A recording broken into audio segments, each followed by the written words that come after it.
जी, आज की हमारी शामिल निसाब ये दूसरी गज़ल है जिसकी शायर का नाम है फैज़ अहमद फैज़।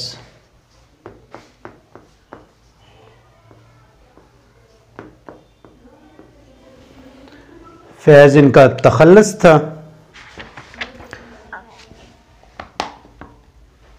1910 से 1984 एक तवील उम्र पाई इन्होंने, और इनकी जो ज़िंदगी है वो और उसके साथ जो इनका कलाम है, ज़िंदगी में जो मुश्किलात पेश आई, जो सोच नज़र आई, जो चीज़ नज़र आई, जिस हालात को जिस तरह देखा, उसी तरह फैज़ साहब ने अपनी शायरी में इसको बयान किया। फैज़ साहब के जो इश्क है, जो इनकी शायरी की मदारिज है, वो आहिस्ता आहिस्ता जब मदारिज तय होते चले गए तो उसे हम 4 मुख्तलिफ अदवार में तकसीम करते हैं। नंबर 1 जो है आ गया इनका गमे जाना है। ठीक हो गया, ये कैमरे में इस साइड पे नजर आ रहा है गमे जाना। अच्छा, गमे जाना जो महबूब से इश्क है, इसमें इनका जो महबूब है वो गोश्त पोश्त का ही इंसान है। रवायती शायरी इस चीज़ में हमें मिलती है। ठीक हो गया। जब तरक्की पसंद तहरीक का आगाज़ हुआ 1936 में, तो 1939-40 इसके राउंड अबाउट फैज़ साहब का जब इश्क इस तहरीक से वाबस्तगी हुई तो इनका जो इश्क है वो गम रोज़गार का दर्जा इख्तियार करता है। सेकंड ये नंबर 1 हम कह सकते हैं। ये दूसरा है गम रोज़गार। ठीक हो गया। और इनकी शोराफाक नज़्म उस पर मंजर आम पर आई जिसे मलका तरन्नुम नूरजहां ने गाया था, मुझसे पहली इसी मोहब्बत मेरे महबूब न मांग। ठीक हो गया। और भी गम है ज़माने में मोहब्बत के सिवा, राहतें और भी हैं वसल की राहत के सिवा।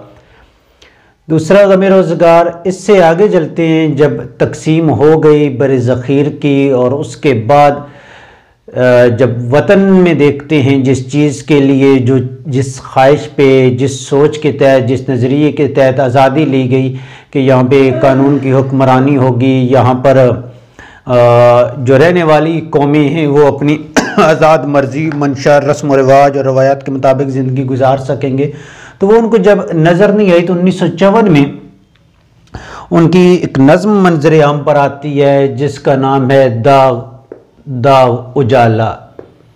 ठीक हो गया। ये दाग दाग उजाला, यहाँ से इनका जो गम है या जो शायरी है पहले स्टेप से दूसरे, दूसरे से तीसरे पे आती है, तो इसे हम देते हैं गमे वतन। ठीक हो गया। इस नज़्म का जो उन्वान है वो भी 14 अगस्त 1954 को उन्होंने लिखा था।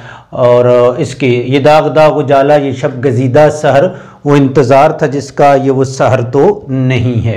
यानी वो कह रहे हैं कि जिस मकसद के लिए हमने ये आज़ादी हासिल की थी वो मकसद पूरा होता हुआ नज़र नहीं आता। ये वो ज़माना था जब फैज़ साहब जेल में भी हैं। रावलपिंडी साजिश केस में 1951 में इन्हें तकरीबन 4 साल के लिए ये जेल हुई। और जो शामिल निसाब हम नज़्म की तशरीह पढ़ेंगे वो इसी में शुमार होती है, इसी मजमूआ कलाम ज़िंदान नामा में शामिल है। तो उनकी वारदात को बयान किया। इससे आगे जब फैज़ साहब के कम्युनिज़म की तरफ रुझान बढ़ता है और साउथ अफ्रीका में तहरीकें चल रही थी, इसके अलावा फ़लस्तीन अपनी आज़ादी के लिए लड़ रहा था, ईरान में इनकलाब आता है तो कहीं पे वो ईरानी तलबा के नाम लिख रहे हैं, नगमा लिखते हैं, कहीं पे बैरूत में बैठ के फ़लस्तीनियों के नाम लिखते हैं, कहीं पे हमें अफ्रीका में उठती हुई आवाज़ें नज़र आती हैं कि आज अफ्रीकन मैंने धूल से माथा उठा लिया है, मैंने छील दी है आँखों से गम की छाल। तो इस तरह की इनकी शायरी जब नज़र आती है तो हम उसे कहते हैं ये इनकी पीक है, शायरी की अरूज है। तो इसमें हमें जो है गमे जहां नज़र आता है, गोया के एक शायर के दिल में पूरी दुनिया का गम राइज हो गया। कहीं पे भी कोई तहरीक चली, आज़ादी की चली, तो फैज़ साहब उसमें अपना हिस्सा जो है वो डाल रहे हैं। आखिर में जो सबसे अहम चीज़ है वो जब मुल्क में मार्शल लॉ था 1979-78 इसके राउंड अबाउट की बात है, तो फैज़ साहब जो है अब उम्र बहुत ज़्यादा हो चुकी थी, बुढ़ापा था। अब वो पहले जो जेलों की सख्तियाँ बर्दाश्त करते रहे वो इनके अंदर हिम्मत नहीं रही, तो उन्होंने क्या किया, इस चीज़ से खुद साख्ता जलावतनी इख्तियार कर ली। मार्शल लॉ की सख्तियाँ थी कि मैं यहाँ पे रह सकूँ, रहना उनके लिए मुमकिन नहीं था, जेल की सलाखें और बर्दाश्त करना मुमकिन नहीं था, तो वो क्या हुए, खुद साख्ता जलावतन हो गए। फिर ये फ़लस्तीन में और यूके, इंग्लैंड वगैरह और मुख्तलिफ ममालिक में रहे। जब वहाँ पे रहे तो उन्हें वतन की याद अब दोबारा सताने लग गई है, वो वतन वापस लौटना चाहते थे। वतन उनकी महबूबा थी, इसी से उनका इश्क था, इसी के लिए तो सारे मसाइब थे और तकालीफ थी। तो जब वहाँ से उनका पैगाम आता तो यार दोस्त जो यहाँ पे समझाते कि फैज़ साहब अभी वतन ना आए, लौटे नहीं, यहाँ पे हालात बहुत गंभीर हैं और बचने की गुंजाइश नहीं है, तो आगे गज़ल उसी हवाले से चलेगी। ठीक हो गया।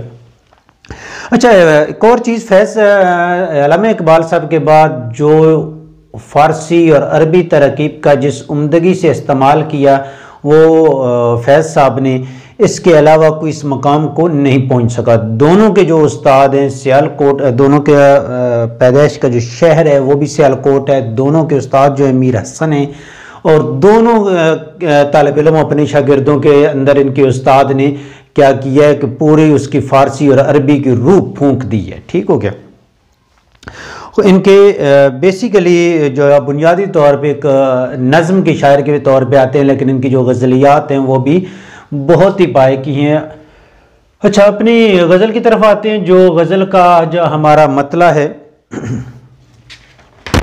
कब याद में तेरा साथ नहीं, कब हाथ में तेरा हाथ नहीं। शेर को देखें, कब याद में तेरा साथ नहीं, कब हाथ में तेरा हाथ नहीं। हाथ में ये हाथ है, चूँकि शायरी और रूज़ के हवाले से, शायरी मजबूरियों की वजह से ये मुकम्मल लफ्ज़ जो है वो हाथ नहीं लिखा गया, वज़न की वजह से रूज़ के।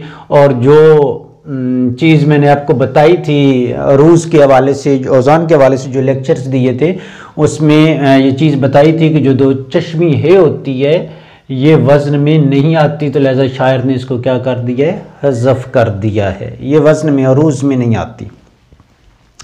फिर तेरा हाथ नहीं, तो और आगे इसका जो काफिया है, सत शुक्र की अपनी रातों में अब हिजर की कोई रात नहीं, रात आ गया। ठीक हो गया। तो रात और हाथ, काफिया की भी पाबंदी थी, करनी थी, इस वजह से दो चश्मी है का इस्तेमाल शायर ने नहीं किया। अब इसकी तशरीह, एक तो जो फैज़ साहब के हमने गमे जहान के हवाले से बताया, खुद साख्ता जलावतनी के हवाले से तज़किरा हुआ, तो उसमें जब उन्हें वतन की याद सताने लगी तो फैज़ साहब ने को उनके दोस्तों ने, इसकी तशरीह है, तो दोस्तों ने कहा कि आप वतन वापस ना लौटें, हालात इस नहज पर नहीं हैं कि यहाँ पे आप पुरसकून रह सकें, जेल की सलाखें और पाबंदियाँ ये आपका इंतज़ार कर रही हैं। तो फैज़ साहब ने ये कहा अपने वतन को अब मुखातिब करके, कब याद में तेरा साथ नहीं, कि जब इंसान अपनी किसी पसंदीदा चीज़ से जो इंसान को बहुत पसंद हो तो उससे जितना दूर होता है ना, तो उतनी हर लम्हा उसकी याद उसे सता रही होती है। यहाँ पे शायर ने रवायत से हट के एक चीज़ डाली है, याद सता रही है तो जो दूर हो गया है ना, तो कहते हैं कि ये चीज़ भूल जाओ कि मैं दूर जाके भूल चुका हूँ, बल्कि कब का जो लफ्ज़ शायर ने इस्तेमाल कर, कब याद में तेरा साथ नहीं, सकता आ गया कि गोया के हर लम्हा वतन की याद मेरे दिलो दिमाग में मौजूद है, और कब हाथ में तेरा हाथ नहीं। यहाँ पे शायर ने अपने उस शायरी को और अपने शायराना तख़य्युल को बामी अरूज बख्शा है कि जब किसी का हाथ आपके हाथ में है तो वो सबसे क्लोज आपके पास है, आपके पास मौजूद है, वो आपकी दस्तरस में है। तो शायर कहता है मैं वतन से कोसों दूर हूँ, तो इसका मतलब ये नहीं है कि मुझसे ये वतन, ये मोहब्बत, ये चीज़ बिछड़ चुकी है, बल्कि कहता है कि हर लम्हा मुझे याद है और हर लम्हा जो है तुम्हारा हाथ गोया कि मेरे हाथ में है। वतन को शायर ने एक मुजस्सम सूरत में बना के पेश किया है कि जैसे एक मुजस्सम है, इंसान है, सामने रूप में खड़ा है और उसका हाथ मेरे हाथ में है, गोया कि मुझसे दूर नहीं है। सद शुक्र, सद बहुत ज्यादा शुक्र, सद वैसे 100 को कहते हैं ना। अपनी रातों में, अब हिजर की कोई रात नहीं, हिजर जुदाई, कहते हैं कि जब हर लम्हा वतन की याद मुझे आ रही है, मैं हर लम्हा वतन के हवाले से सोच रहा हूँ, तो गोया कि अब शुक्र अदा करता हूँ कि अब अपनी ज़िंदगी में वतन से जुदाई या दूरी कोई मानी नहीं रखती, मेरे पास ही है। दूसरा जो रवायती मजमून है वो महबूब के हवाले से अगर शायरी की तशरीह करें तो यही है कि महबूब को कहता है कि तुम मेरे पास होते हो गोया जब कोई दूसरा नहीं होता। बंद आंखों से देख ली दुनिया गोया कि हर लम्हा महबूब क्या हो, तुम मेरे करीब हो, पास हो, मेरी याद में हो, मेरी सोच में हो, मेरे दिल में हो, मेरे अल्फाज में हो, मेरी बातों में हो, मेरी गुफ्तगू में हो, मेरे काम में हो। तो कहते हैं कि अगरचे दूर होकर भी तुम मेरे नज़दीक हो, तो गोया कि अब अपनी रातों में वसल, हिजर का मुतबादिल या मुतजाद जो लफ्ज़ आएगा वो क्या आएगा, वसल, तुम मेरे करीब ही हो, पास ही हो, लहजा अब जुदाई वाला कॉन्सेप्ट जो है ना वो ख़त्म हो गया।